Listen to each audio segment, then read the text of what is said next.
Whew! That rainy afternoon on Peachtree Street changed my whole damn life, y'all. I was sitting in the back of my black Range Rover, designer dress already ruined by the Georgia storm, when I saw him. A skinny little 13-year-old boy, barefoot, shaken like a leaf on that road divider, holding two tiny babies wrapped in plastic bags like they was nothing but trash. Their cries cut through the thunder, weak but sharp enough to pierce my soul. And those eyes, Lord have mercy, those hazel eyes staring back at me through the rain. Same rare light brown ones my late husband Darius used to look at me with when he lied and said we was in this together. My chest got tight. Something in me snapped. "Stop the car," I snapped at my driver, Carew. "Ma'am?" I said, "Stop the car now." I stepped out into that pouring Atlanta rain, $5,000 Louboutins sinking in the mud, not giving a single damn. Something bigger than me was pulling me toward that boy. Destiny? Fate? Or maybe the universe finally saying, "Amara Jackson, it's time to stop being cold and start being mama." My name is Amara Jackson, 42, widowed, richer than most folks in Buckhead ever dream. For 3 years after Darius died, I was the ice queen of Atlanta. No kids, no real friends, just money, silence, and a mansion so big the echoes kept me company at night. People whispered I was heartless. They was right, till that Thursday. Before I take y'all deeper, smash that like button if this already got your heart racing, and subscribe so you don't miss how this childless widow turned full-on lioness for 3 babies she didn't birth. Drop your city and the time where you at. I want to know which of my sisters riding with me through this storm tonight. Let me paint the picture proper.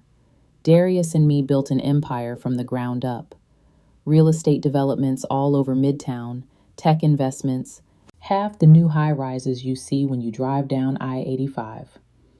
10 years of marriage, no babies. We tried IVF, specialists, prayers at every church in Atlanta. He always held me and said, "Baby girl, we in this together. Kids or no kids, we gon' travel the world and grow old happy." I believed every word. Then one morning, he dropped dead of a heart attack at 45. Left me everything, the houses, the companies, the money. But he also left me empty. 3 years of that big white mansion in Buckhead, guards at the black gate that never opened for strangers, flowers I never smelled because I was too busy working. I traveled, closed deals, came home to silence so loud it hurt. That was my life. Cold, controlled, safe. But that rainy Thursday, everything flipped like a switch. The car was crawling through traffic, rain hammering the windshield. Carew glanced in the mirror. "Madam, should I take the shortcut through Ozamba? This jam gon' hold us till night." I was staring at my phone, board meeting rescheduled, sighed. "Go through Ozamba. I don't care if it takes 2 hours." Then I saw him. That boy standing in the divider, rain pouring down, 2 babies in his arms crying faint but desperate. Their little faces soaked, and those eyes, hazel, golden brown in the streetlight, Darius's eyes. My heart jumped so hard I thought it would break my ribs. "Stop the car." Carew froze. "Ma'am?" "Now!" I stepped out. Rain hit my face like needles, heels sinking. I walked straight to him. Boy looked up, fear all over his face. "Who are you?" I asked, voice firm but soft. "I'm Tyler." "Them babies yours?" He nodded, holding tighter. "Yes, ma'am, my daughters." I stepped back. "You 13, 14 next month. Where their mama?" He looked away. "She died when they was born." Rain kept falling, babies shivering. One started crying weak. My lips parted, but words wouldn't come. He wasn't lying about being their brother. I could feel it. But something in how he protected them, it wasn't a trick. He didn't beg, didn't reach for money, just stood there shaken. I turned to Carew. Bring them in the car. Ma'am, carry them or find another job, period. Inside the Range Rover, heat blasting, I wrapped the twins, Chanel and Chloe, in my cashmere scarf. They stopped crying. Tyler sat stiff, water dripping, eyes darting like a trapped animal. Carew drove slow. I didn't speak much, just stared at them, hazel eyes closing now, tiny chests rising and falling. I didn't know what this meant yet, but I knew one thing. This wasn't no mistake. God or the ancestors had dropped these babies in my path. We pulled up to my estate. Long driveway, palm trees, tall gate. Tyler's mouth dropped. You live here? I didn't answer. Workers ran out with umbrellas. I carried the babies myself. Don't touch them. Inside, chandelier glowing, lemon polish in the air, soft music playing. Tyler wiped his feet careful like he scared to stain my marble. I called the housekeeper. Nia, warm water and call Dr. Martin now. I placed the babies on the white couch, dried their faces. One stirred and cried soft. Tyler ran over. Is she okay? You know which is which? That's Chanel, the other, Chloe. I repeated the names soft. Chanel and Chloe. Dr. Martin came quick, checked them. Cold, shallow breathing, hungry, but stable if we warm 'em fast. While he set up drips, I asked Tyler, they been eaten? I try every day. Pap, soaked bread, milk when I get money. Where y'all live? Behind the church, wooden shed. Just you and them? Yes, ma'am, since they born. My chest got heavy like a stone. Who your mama? Aisha. She was a teacher. And your daddy? Tyler hesitated. He visited sometimes. Big car. I just remember his eyes, like theirs. That night, the twins slept in a clean crib we pulled from storage. Heater on. Warm blankets. Tyler got a bath, new clothes from the gardener's boy. Ate rice and stew like he ain't seen food in weeks. Fell asleep on the couch near their room, arms folded tight. But me? I didn't sleep. Stood at my bedroom window watching rain on the garden, thinking about Darius. 10 years he lied. Told me we was a team while he had a whole secret family. I pulled out the old photo album. There he was, smiling, strong, those same hazel eyes. My hands shook. I called Dr. Martin at midnight. Run DNA. Use Darius's autopsy sample. Compare to the twins. 2 days later, the envelope came. DNA match confirmed. 99.98%. I dropped that paper and paced my office like a caged lion. He had babies, while I was crying in empty rooms blaming myself. Tyler was his son, Chanel and Chloe his daughters, Aisha the teacher who died birthing them. Darius gave money, visited, kept it hidden, left her to struggle, left me grieving alone. I sat Tyler down that night, babies asleep beside us. Tell me the truth, baby. He told me everything. How he begged on streets, slept in churches, fed the twins soaked bread, washed cars for milk money. 13 years old, carrying twin babies through Atlanta rain. My heart broke wide open, but instead of just crying, that cold revenge fire rose up.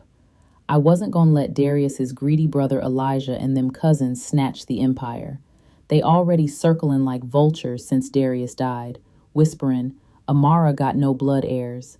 Time for the real family to take over. Oh, they was about to learn who Amara Jackson really was. First, I got legal guardianship papers drawn up quiet. Enrolled Tyler in the best private school in Buckhead. Uniforms, books, tutors, everything. Hired speech coach, piano teacher. Took the twins to the top pediatrician. Started feeding them proper, watching them gain weight, hearing their first giggles in my house. Elijah came storming in one Sunday with 2 cousins, 3 black SUVs. Walked in my living room like he owned it. You bringing street kids into the Jackson legacy? We gon' fight this in court. I slid the DNA results across the marble table. Read it and weep, brother-in-law. He turned red. This changes nothing.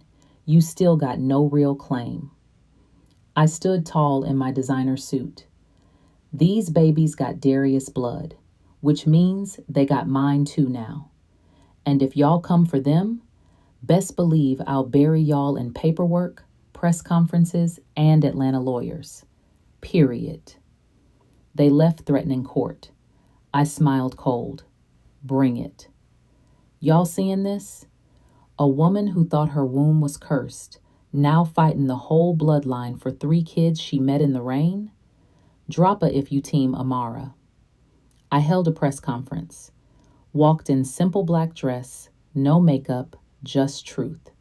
Cameras flashing. My late husband had a secret family. I found his son begging in the rain with his twin sisters.